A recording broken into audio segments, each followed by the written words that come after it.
సొంత ఇల్లు అనేది ప్రతి ఒక్కరి కల. మారమ్స్ Garlapati homes flats for sale. సంప్రదించండి 9662263353.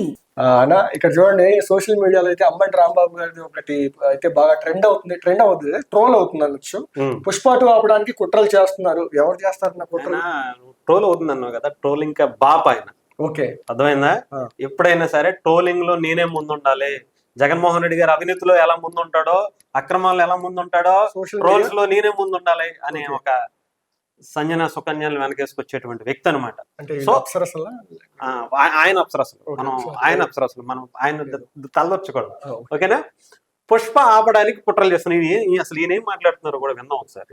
సినిమా మీద ఎంతమంది పుష్ప ఛాలెంజ్ చేసినా అది పార్ట్ 2 కదా. పుష్పాన్ని చూడకపోవడం ఎవడా?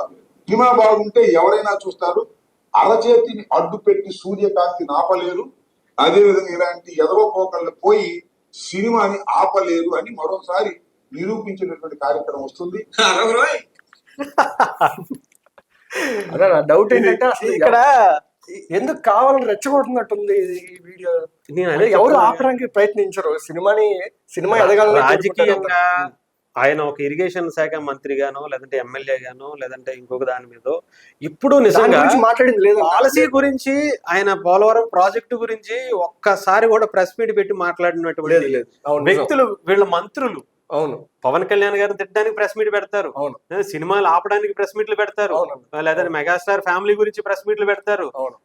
పవన్ కళ్యాణ్ గానీ లేదంటే వాళ్ళ ఫ్యామిలీ గురించి కానీ రెడీగా ఉంటాడు. ఏంటో మరి ఈయనకి ఏంటో, ఆయన అంటే పగ ఏంటో నాకు ఇప్పటికీ అర్థం కాదు. గతంలో మీకు గుర్తుందో లేదో, ప్రజారాజ్యం టైంలో ఎవరు రాజశేఖర్, ఆమె గొడవ జీవిత రాజశేఖర్ గారు ఇద్దరు కూడా ఏదో చిన్న ఇష్యూ జరిగితే ఫోన్ చేసి మీరు ఎలా ప్రెస్ మీట్ పెట్టండి, తిట్టేయండి, కొట్టేయండి, చంపేయండి అని చెప్పేసి అంటున్నాడు. కూడా ఎందుకంత కసి నాకు ఇప్పటికీ అర్థం కాదు. మరి ఏమన్నా పవన్ కళ్యాణ్ గారు కానీ, చిరంజీవి గారు కానీ, నాగబాబు గారు కానీ ఏమన్నా మరి ఈయన సినిమాలో ఇండస్ట్రీలో ట్రై చేశాడన్న పాపం. వాళ్ళు ఈయన దగ్గర కుక్క బిస్కెట్లు ఏమైనా లాగేసుకున్నారా, దీనికి బిస్కెట్లు ఏమైనా వేయటం మానేసారు. దీనికి నాకు అర్థం కాదు, ఈయనకి ఎందుకు అంత ఇంత ఆతృతతో మనకు అర్థం అవుతుంది.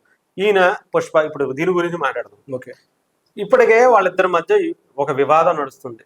చెప్పను బ్రదర్ అని చెప్పే ఈయన కొన్ని ఓవర్ యాటిట్యూడ్ మాటలు. నిజంగా పవన్ కళ్యాణ్ గారు, ముఖ్యంగా చిరంజీవి గారి కుటుంబం నుంచి వచ్చిన ప్రతి ఒక్కళ్ళు కూడా వాళ్ళ గౌరవాన్ని ఎప్పుడు తగ్గించుకోవాలి, వాళ్ళ హుందాతనాన్ని ఎప్పుడు తగ్గించుకోవాలి. ఈవెన్ శిరీష్ గారితో సహా, అల్లు అర్జున్ బ్రదర్ అయిన శిరీష్ గారు కూడా చాలా హుందాగా వ్యవహరిస్తారు, డౌన్ టు ఎర్త్. అంటే మనం ఎంత ఎత్తు ఎదిగినా కూడా మనం ఇంకా నేల మీదే ఉన్నాము. అది చిరంజీవి గారు నేర్పినటువంటి సంస్కారం. ఎంత ఇప్పుడు రామ్ చరణ్ గారు గ్లోబల్ స్టార్ అయినా కూడా ఇంకా ఆయన కింద ఉండి మాట్లాడతాడు, నాకు అందరూ గౌరవం, నేను అందరికీ అయిన వాడిని అని చెప్పుకుంటూ. కానీ చెప్పను బ్రదర్, నేను చెయ్యను బ్రదర్, నీ ఇది మొన్న అంటే ఈ యాటిట్యూడ్ ఏంటి? మనం ఎక్కడున్నా కానీ డౌన్ టు ఎర్త్ ఉండాలి. మీరు ఎంత ఎదిగినా సరే ఆ ఎదిగింది మన వ్యక్తిత్వంలోనే కనిపిస్తుంది. ఇప్పుడు అంటే సినిమాని ఆపడం అనేది కరెక్ట్ కాదు, అది ఎవరు చేసినా సరే అది కరెక్ట్ కాదు. ఎందుకంటే ఎంతో అల్లు అర్జున్ గారు అనే వ్యక్తి ఒక యాక్టర్ మాత్రమే. దానికి కథ, కర్త, క్రియ అంతా కూడా ఎంత మంది కష్టపడి ఎన్నో కోట్లు డబ్బులు పెట్టి ఆ డైరెక్టర్ దాని కోసం, సుకుమార్ గారు ఎంత మంచి డైరెక్టరో మనకు తెలుసు. వాళ్ళందరినీ ఇబ్బంది పెట్టకూడదు.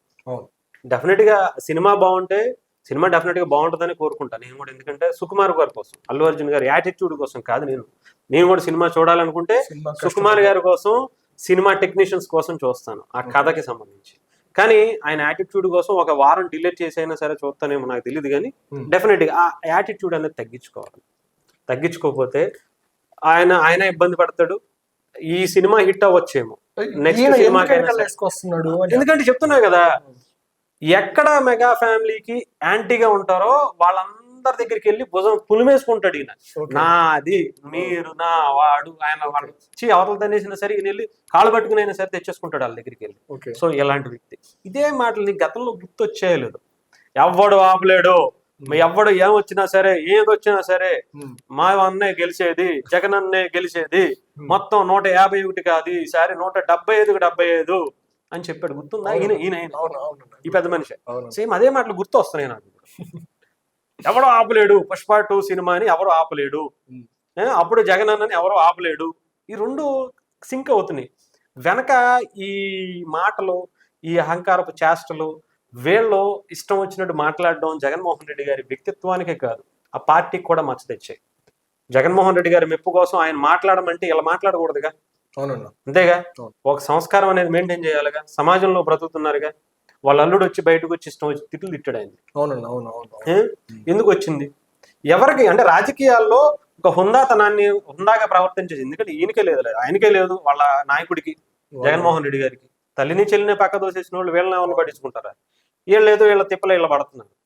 పడ్డారు, ఆయన తిడితేనే మంత్రి పదవి అన్నట్టుగా తిట్టిన వాళ్ళందరికీ మంత్రి పదవులు ఇచ్చాడు ఆయన కూడా, ఎంకరేజ్ చేసినట్టుగా.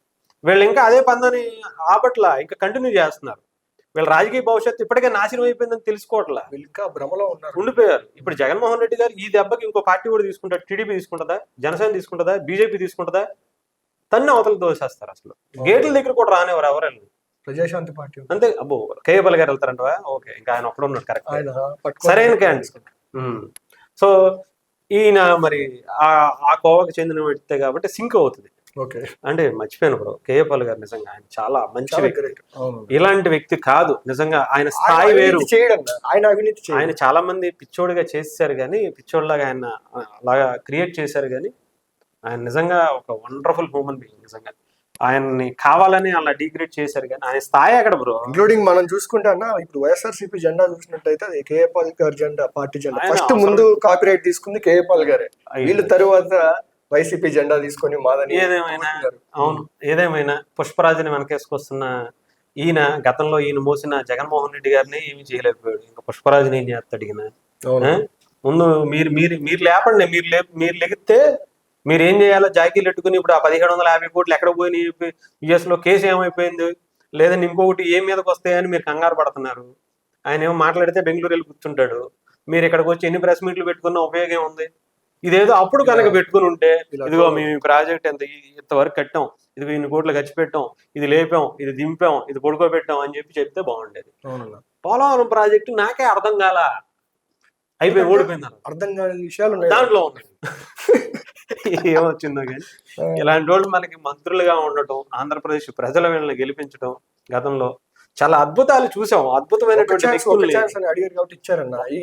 ఛాన్స్ ఇస్తే ఇన్ని దెబ్బలు ఇంత నాశనం అయిపోతే చెప్పాక ఇంకొక దెబ్బకి అపర కుబేరుడు, అవినీతిలో అపర కుబేరుడు అయిపోతాడు ఆయన. ఇంకెవరని అనుకుంటున్నా. రైట్, చూద్దాం. ఇంకా ప్రజల చేతిలో ఉంది.